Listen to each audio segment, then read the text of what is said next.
Good morning.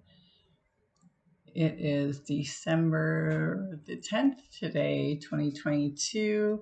Gearing up, getting ready for Christmas. It's super cold out there today. I just walked the dog and I was going to go around the block, but decided to cut it short because I didn't take my hat and my hair is still wet. Anyway, I wanted to get back into doing these videos for you guys. And today I was going to talk about metabolic flexibility. What is metabolic flexibility and why do you want it?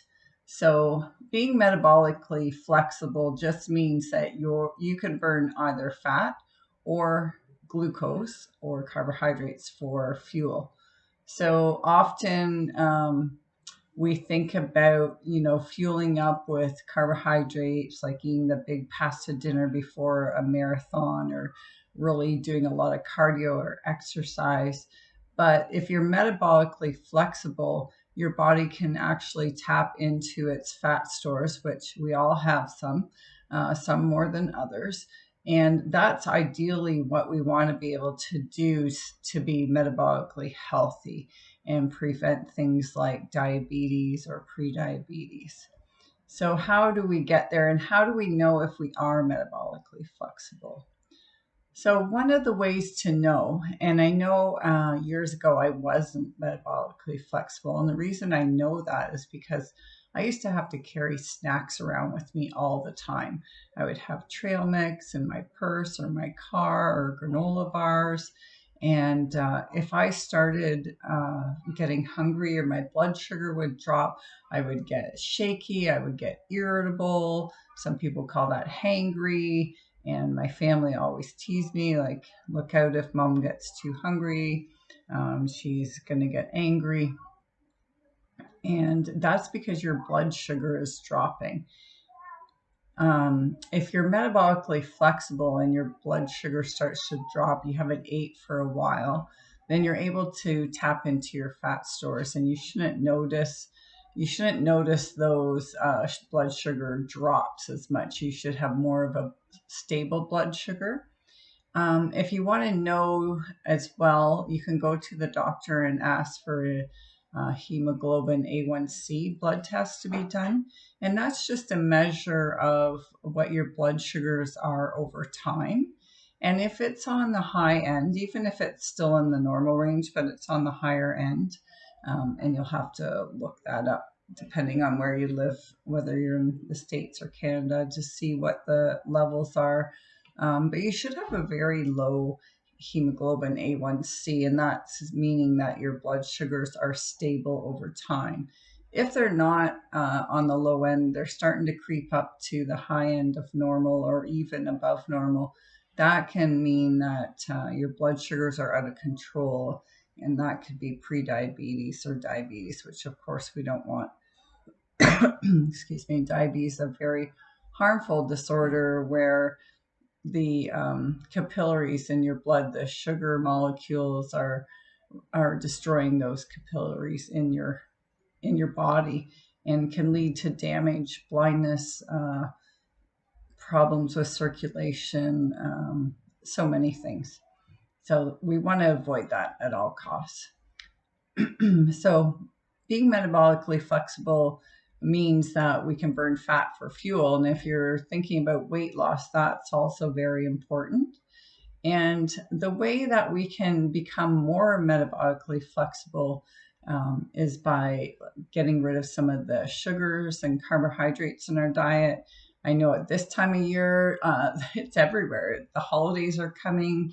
Everywhere you go, there's chocolates, a box of chocolates open, there's treats, people are baking, they're bringing things in. So it's very hard to avoid at this time of year, but I do encourage you to, if you're going to have some sweets, try to eat them along with your meal. So if you're having a meal with some protein and then you're having your sweets, that will help to mediate some of the effects of blood sugar going up. If you haven't eaten all day and then you're going to have, a couple of brownies with icing on them and a pop or something, your blood sugar is going to spike so high. And then when it comes down again, you might feel lethargic or unwell or hungry again, and then you'll eat again. So we want to avoid those insulin spikes, the sugar spikes. Whenever you eat, your glucose goes up, and then your insulin has to go up to bring the glucose down. And insulin is a fat storage hormone. So whenever you're spiking insulin, whenever you're spiking sugar and spiking insulin, you're also increasing the chance of fat storage, which most of us don't want. So what else can we do? So lowering the amount of sugar and carbohydrates, trying not to eat them alone and eat them with a meal. Probably most of you have heard about intermittent fasting. So that is just pushing the time that you have your breakfast in the morning back a little bit so that you're going a little longer. And this is teaching your body to tap into those fat stores instead of burning your food for energy. Your body is going to start to burn some fat for fuel.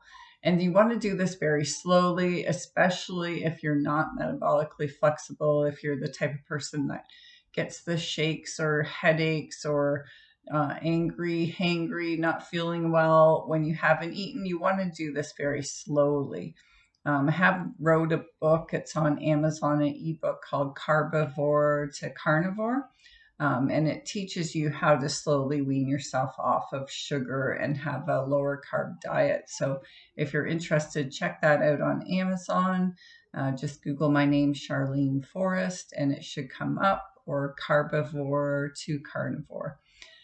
So you want to very slowly, if you're going to get into intermittent fasting, you've never done it before, you want to do, say you normally eat every morning at 8, you want to just try pushing your breakfast back to 8:15. You can have coffee with no sugar and maybe just a splash of cream. You don't want to put too much in there to break your fast. Black coffee or tea is preferable. Water, of course, is fine when you're fasting. There's lots of great fasting timers out there and apps you can use. I use Zero, and you just, like, after you've had your last meal or snack in the evening, say it was 7 o'clock, you're going to press start fasting. And then the next morning, if you make it to 7 a.m., that's a 12-hour fast. I encourage you try to reach 16 hours. So if you normally finish eating at 7 o'clock and then you start eating at 7 a.m., maybe try 7 p.m. to 7:15. And then the next day you're going to try to 7:30. And maybe you'll do 7:38 for a few days and then try pushing it a little longer until you've reached about 16 hours. 16 hours is a good place to start, and maybe stay at 16 hours for a while, maybe a few weeks or a month. And then you can try pushing it a little longer and go to 18 hours. And if you want, after you feel really good doing that, you can even try 20 or a longer fast. And I have done videos about fasting before, but I can do some more in-depth ones in the future.